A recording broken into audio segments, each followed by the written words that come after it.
돌아볼 뿐만 아니라 그래서 무엇이 나로 하여금 열매를 많이 거두지 못하게 했는가를 한번 돌아보고 그래서 신앙생활을 새롭게 하고자 하는 것입니다. 예수님께서 본문 말씀에 길가와 그리고 흙이 얇은 돌밭과 가시떨기와 좋은 땅 이 네 종류의 땅에 씨앗이 떨어졌다는 말씀을 합니다. 그런데 그 결과는 크게 두 가지죠. 좋은 땅에 떨어져서 많은 결실을 거둔 경우와 나머지 길가와 흙이 얇은 돌밭과 가시떨기에 떨어진 씨앗은 열매를 거두지 못했다 하는 두 종류의 말씀으로 말씀을 하였습니다.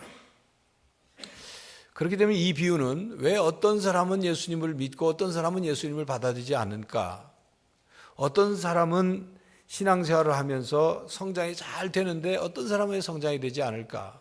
어떤 사람은 삶의 변화가 나타나는데 왜 어떤 사람은 교회를 그렇게 오래 다니는데 변화가 나타나지 않을까?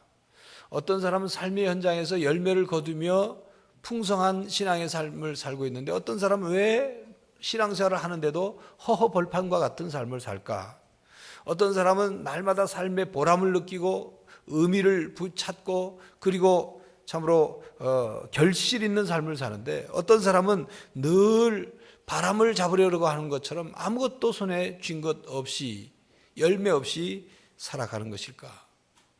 이러한 질문에 대한 중요한 대답 혹은 문제 해결을 주는 말씀이 오늘 씨 뿌리는 비유의 말씀입니다. 이 비유의 말씀 중에서 오늘은 첫 번째 종류의 땅에 대해서 말씀을 드리려 합니다. 3절 4절 말씀을 보면 예수께서 비유로 여러 가지를 그들에게 말씀하여 이르시되 씨 뿌리는 자가 뿌리러 나가서 뿌릴새 더러는 길가에 떨어짐에 새들이 와서 먹어버렸고 이렇게 말씀하죠. 이 말씀에 대해서는 13장 19절에 예수님께서 해설까지 해주셨습니다. 아무나 천국 말씀을 듣고 깨닫지 못할 때는 악한 자가 와서 그 마음에 뿌려진 것을 빼앗나니 이는 곧 길가에 뿌려진 자요. 길가에 뿌려진 자라는 뜻은 말씀을 듣고 천국 말씀을 듣고도 깨닫지 못할 때에 악한 자가 와서 그 뿌려진 것을 빼앗아갔다. 그런 뜻이라는 것입니다. 첫 번째 종류의 땅은 바로 길가입니다. 길가에 씨앗이 뿌려진 경우입니다. 여러분 길가는 사람들이 많이 다니기 때문에 사람들은 많이 다니지만 그 길가의 땅은 씨앗이 떨어져서 자라고 뿌리를 내리기에는 어려운 땅입니다. 길가는 많은 사람들이 지나다니죠. 어디 사람만 다닙니까? 길가에는 온갖 짐승들이 소도 다니고 개도 다니고 말도 뛰어다니고 하다못해 벌레도 기어다니고 비가 온 다음에는 심지어는 지렁이까지도 다닙니다.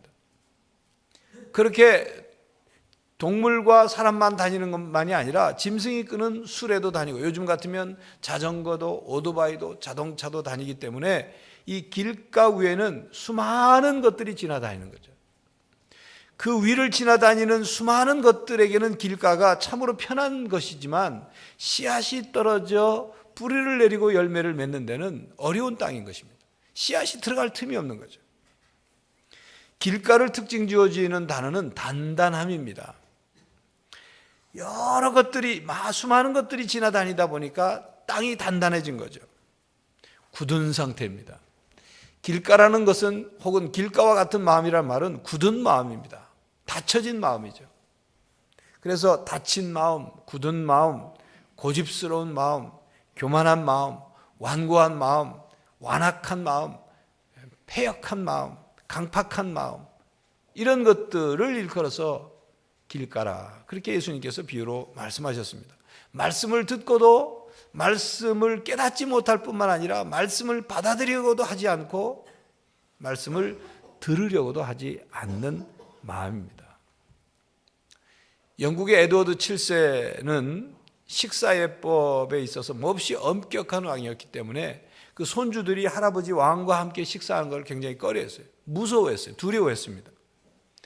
그 손자 왕자 중에 요크라는 왕자가 있었는데 자라면서 말을 더듬는 그런 습관이 있었어요. 오늘 아침 할아버지와 함께 식사를 하는데 요크 왕자가 갑자기 할아버지에게 뭔가 입안에 음식을 먹다가 할아버지에게 뭔가 말을 하려고 막 입을 떼려고 하니까 할아버지가 아주 단호하게 식사 해절이 잘못됐다, 버릇이 나쁘구나 그러면서 벼락 같은 호통을 치니까 이 요크 왕자가 입을 탁 다물고 말았어요. 식사가 끝난 뒤에 이 에드워드 7세 왕이 그 손주의 요크 왕자에게 아까 하려고 했던 얘기가 뭐냐, 이제 식사가 끝났으니까 얘기해도 좋다. 요크 왕자는 고개를 흔들면서 말을 더듬은 말입니다. 인제는 늦어졌어요. 그래. 늦다니 뭐가 늦었냐? 그러니까 그 요크 왕자 하는 말이 그때 할아버지가 입에 넣으신 샐러드 안에 벌레가 들어 있었어요. 왕이라고 할지라도 꼭 그때 들어야 할 말을 듣지 못하면 뭐 벌레를 먹는 것밖에 다른 방법이 없어요. 그죠? 벌레를 씹어 먹는 정도라면 뭐 토해내든지 아니면 벌레가 약이 되겠거니 생각하고 넘어가면 되겠지만, 아주 중요한 순간, 아주 우리의 목숨이 왔다 갔다 하는 순간에 들어야 할 소리를 듣지 못하면 그것은 큰 문제를 일으키는 것입니다. 그 옛날 헬라 더베라는 도시를 다스리고 있는 알키아스라는 군주가 있었는데, 그 알키아스가 잔치를 열었습니다. 그래서 그 나라의 모든 귀족들과 또 귀한 손님들을 초대해 가지고 굉장한 잔치를 벌였어요. 풍성한 음식에다가 또 그 아리따운 그 여인들이 춤을 추고 악사들이 음악을 연주하고 곳곳에서 웃음소리가 그냥 가득하고, 아주 그 잔치가 이제 막 최고조로 달할 때 한 신하가 편지 봉투를 가지고 왕에게 가져왔어요. 읽어보시라고. 급한 전갈이랍니다. 왕은 신경질을 내면서 이렇게 즐겁고 이렇게 분위기가 무르익는데 내가 이 시간까지 내가 이 국사를 봐야 되겠느냐? 내가 내일 보겠다. 거기다 놔라. 아니 급한 전갈이랍니다. 거기 놔라. 옆에 놓고 계속 잔치를 즐겼어요. 그 잔치의 하이라이트는 아름다운 무희가 춤을 추면서 이제 왕에게 가까이 와서 왕에게 술잔을 따라주면 왕이 그 술잔을 받아 마시는 것이 그 잔치의 하이라이트였어요. 아름다운 무희가 나와서 춤을 추고 온갖 교태를 부리면서 왕을 아주 현혹을 하죠. 그리고 술잔에 술을 따라서 왕이 마시는 순간 그 춤추던 무희는 가슴에서 비수를 꺼내서 왕을 찔러 암살하고 말았습니다. 그런데 안타까운 사실은 조금 전에 왕에게 전달됐던 편지 안에는 바로 이러한 암살 음모 사실을 알려주는 내용이 적혀 있었다는 것입니다. 왕에게 신하가 편지를 읽으십시오 했을 때 그 왕이 들었더라면 그 왕은 목숨을 잃지 않았을 것입니다. 여러분, 사람들 가운데 가장 불쌍하고 괴로운 것이 무엇이냐고 하면 바로 이처럼 마음의 귀가 어두워진 상태인 것입니다. 사람이 망할 때는 귀부터 망하고 그 다음에 망한다고 합니다. 귀가 열려있는 한 망하지 않는다는 거죠. 다 귀를 닫고 다른 사람의 조언 이런 걸 전혀 듣지 않게 될 때, 양심의 소리에도 귀를 막고 어느 누구의 말도 듣지 않을 때 그야말로 인생은 끝나는 인생이 된다. 그 말입니다. 그렇다면 왜 귀를 닫고 그렇게 될까요? 마음이 길가와 같기 때문입니다. 어떻게 했기 때문에 마음이 길가처럼 굳어졌을까요? 왜 그 마음이 단단해지고 왜 그 마음이 닫혀진 마음이 되었을까요?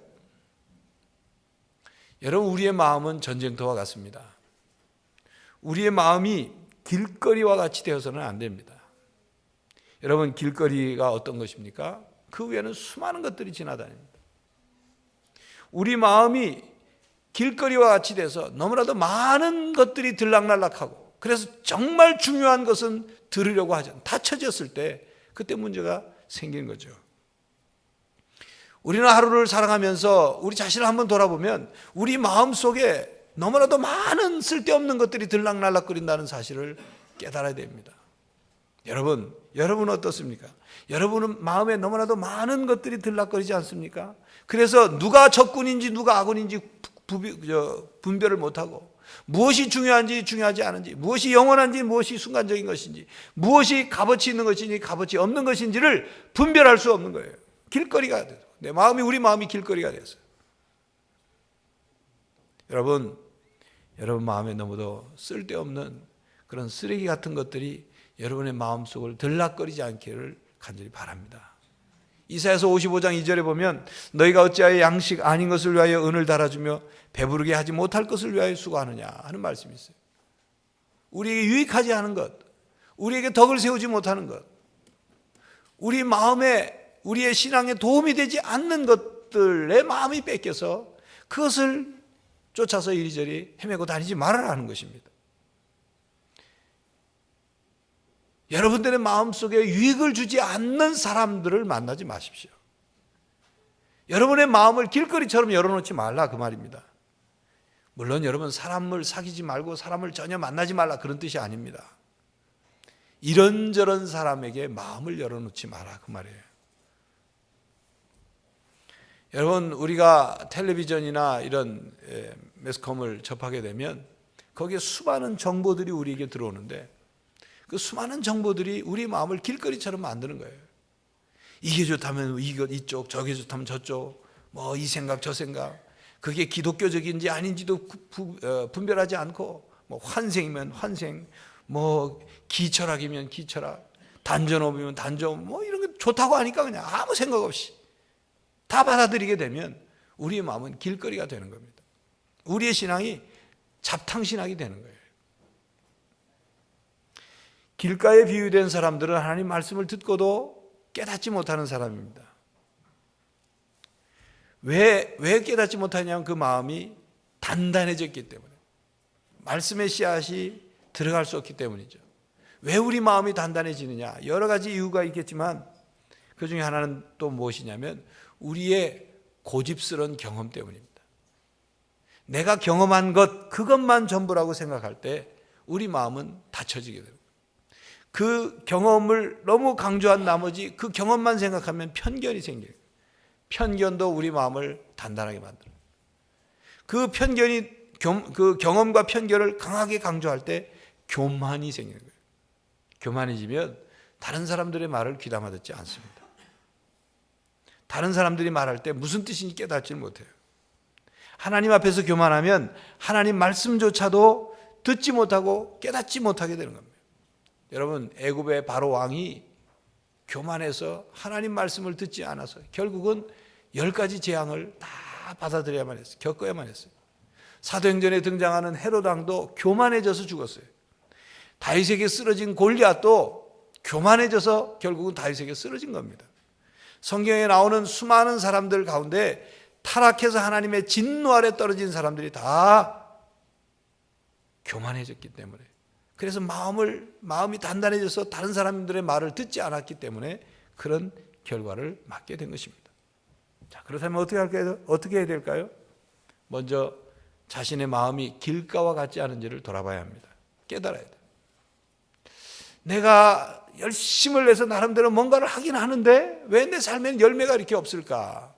내 삶에는 진정으로 평안과 풍성이 없을까? 를 생각하면 내 마음이 길가처럼 아무 쓸데없는 것들이 들락거리고 내 마음이 내 경험이나 고집이나 어떤 교만 때문에 딱딱해져 있기 때문에 그런 것은 아닌가 하는 것을 발견하는 거죠. 그렇게 발견하는 사람은 복된 사람인 거예요. 그런 것까지도 발견하지 못하는 경우가 안타까운 거죠. 발견하면 내 마음을 좋은 땅으로 만들기 위해서 그럼 내가 어떻게 해야 될 것인가를 노력하게 되는 거죠. 바로 그것이 심령이 가난한 사람이 되는 거고 자신의 처지를 애통하는 사람이 되는 것이고 좋은 땅이 되기 위해서 하나님의 도움과 은혜를 구하는 줄이고 목마른 사람이 되는 것입니다. 그 다음은 우리의 마음을 가꿔야 하는 거죠. 겨우내 단단해진 땅, 굳어진 땅을 쟁기로 갈아엎듯이 길가와 같이 된 우리의 마음을 갈아엎어야 되는 것입니다. 회개의 쟁기로 갈아엎어야 합니다.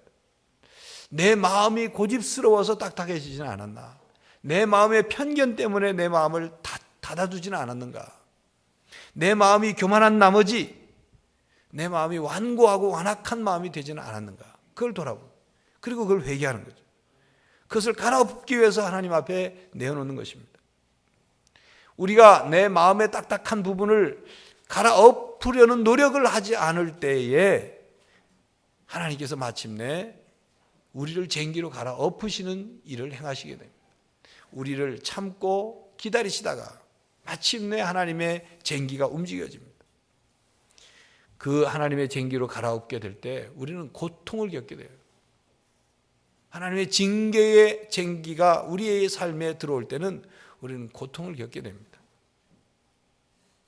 질병의 어떤 고난 혹은 사업 실패의 고난, 여러 가지 인생의 어떤 어려움이나 고난을 통해서 우리의 그 딱딱해진 땅을 갈아엎으시는 하나님의 손길을 경험할 때 우리는 그것으로 인해서 깨어지게 되는 것입니다. 그러나 그렇게라도 변화되면 좋죠. 그러나 그 고통스러운 과정을 겪기 전에 먼저 우리의 자신을, 우리의 마음을 새롭게 만드는 그런 우리의 신앙의 노력이 필요한 것입니다. 우리의 마음을 가꾸기 위해서 우리는 또한 우리에게 감동을 주는 글이나 감동을 주는 사람들과 만나야 됩니다. 책을 읽어도 좋은 책을 읽어요. 감동을 주는 글, 가슴 뭉클하게 만드는 그런 글들, 역경을 이겨낸 사람들의 간증, 혹은 희망을 잃지 않고 마침내 승리한 사람들의 이야기들을 읽어야 돼요. 그래서 우리 마음을 부드럽게 만들어야 돼요. 우리 마음에 딱딱하게 굳어지는 부분들을 갈아엎어야 되는 것입니다. 또한 감동을 주는 사람을 가까이 교제해야 돼요.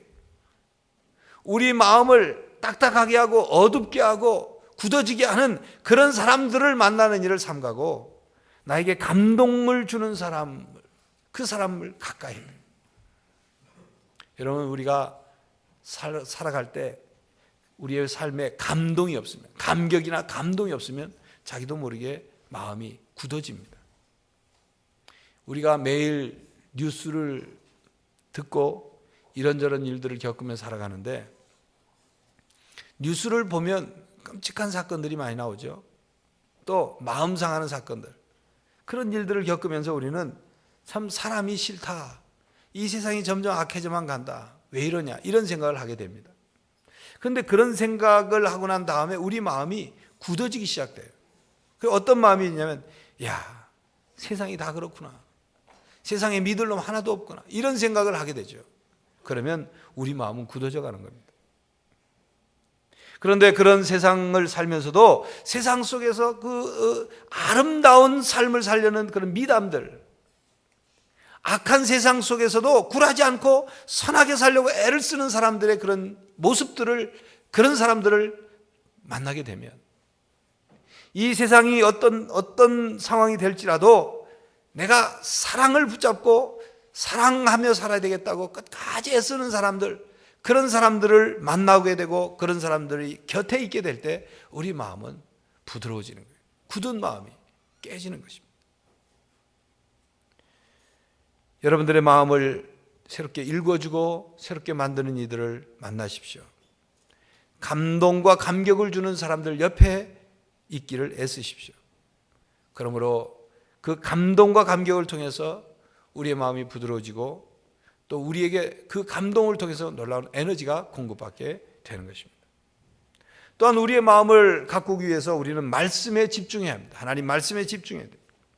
하나님 말씀에 집중하지 않고 주의를 기울이지 않을 때 우리는 말씀을 들어도 깨닫지 못할 뿐만 아니라 한 귀로 듣고 한 귀로 흘러버릴 수밖에 없는 것입니다. 여러분, 공부하는 그 아이들 가운데 공부를 잘 못하는 아이들의 특징이 뭔지 아십니까? 공부는 나름대로 열심히 하는 거야. 책상에는 오래 앉아 있는 것 같은데 성적이 오르지 않는 아이의 특징이 뭔지 아십니까? 그런 아이들은 대체로 국어 시간에 수학 공부하고 수학 시간에 영어 공부하고 영어 시간에 다른 과목 공부하는 아이들입니다. 집중하지 않는다, 그 말입니다. 국어 시간에 국어 공부하고 수학 시간에 수학 공부해도 이해가 잘 될까 말까, 성적이 잘 오를까 말까인데 국어 시간에 수학 공부하는데 그게 공부가 되겠습니까? 여러분, 신앙생활도 마찬가지입니다. 집중해야 합니다. 기도 시간에 딴 생각하고 찬송 시간에 그저 찬송에 집중 안 하고 주위 둘러보고, 설교 시간에 딴 생각을 하고 있으니까 신앙이 자라지 않는 거예요. 말씀의 씨앗이 여러분들 속에 뿌리를 낼 수가 없는 것입니다. 내내 예배 잘 드리다가 설교만 시작하면 안 떠오르던 생각이 잡념이 떠오릅니다. 가스불 껐나? 세탁기 빨래 돌려놓고 왔는데 그거 그냥 말르면 어떡하나? 수도세, 도시가스세 그 내야 될 날 가까웠는데, 온갖 다양한 생각들을 하게 되는 거죠. 우리의 머릿속에 수많은 잡대한 생각들이 들락거리니까, 우리의 마음에 그렇게 생각이 들락거리니까 집중이 안 되는 거예요. 집중이 안 되니까 말씀을 바로 깨닫지 못하는 겁니다. 그런 생각들, 수많은 잡다한 생각들을 하다 보면 어디로 반드시 가냐면 졸음으로 갑니다. 이상하게도 졸음으로 가요. 여러분, 사도행전에 보면 사도 바울의 설교를 듣다가 졸다가 죽은 청년이 나와요. 유두고라는 청년인데, 그 사도 바울이 그 사람들 모아놓고 다락방 같은, 그냥 우리는 지금 다락방이 좀 조그만데 그들에게 있어서 다락방은 컸습니다. 컸어요.